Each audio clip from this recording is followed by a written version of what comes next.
Hello, this is Logan again.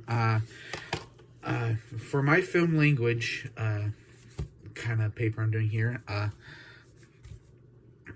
the film that I chose was one that I just watched recently.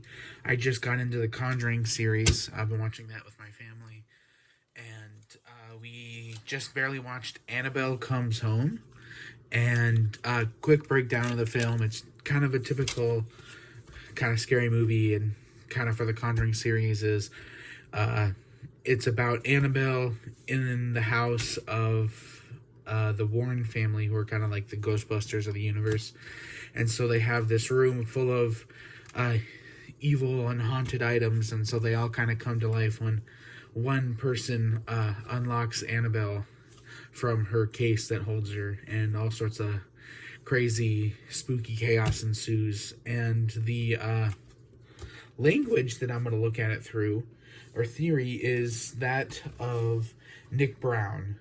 And I feel like this is kind of I don't know if it's a simpler answer or just something that was really easy to look at, was that the film did a very good job of just showing you like who is the good, like narrating through the text by kind of like following the characters a little bit, and using the story to kind of let you figure out who was in the right and who was in the wrong, and kind of help you discover the theme. The theme, there wasn't too big of a theme. A lot of it was kind of just covered with jump scares and spooky stuff within. But a lot of the plot and stuff focused on kind of overcoming the bad guys, overcoming the evil things by kind of facing your fears a little bit. It was really prevalent with the one of the main characters, Judy, which is the daughter of the Warrens. She has to learn that all the ghosts that she sees aren't evil, and so she uses that. And a way that it really expresses that throughout the film is it does a really good job of showing the only showing the ghosts from her perspective, to let you know like which ones are evil, which ones are bad, by kind of letting you see in the person's shoes, who's kind of the main character. There's a lot of over the shoulder shots where there's this one where there's a pan around the room that's following a ghost, and so you're seeing it from Judy's perspective, and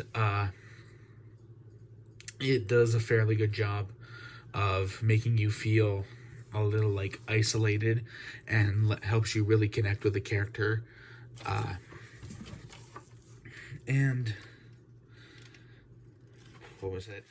There is a lot of instances that I recognized giving the character's power of Judy.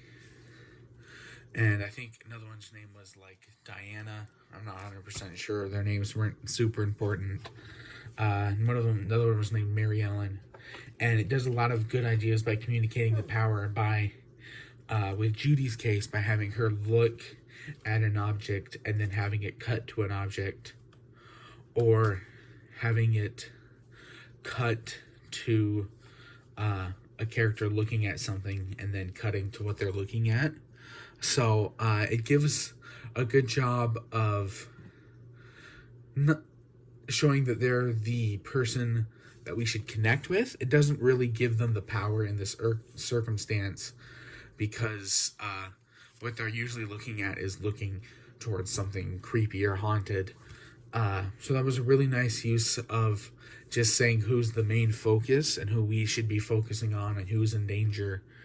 It does a lot of shots with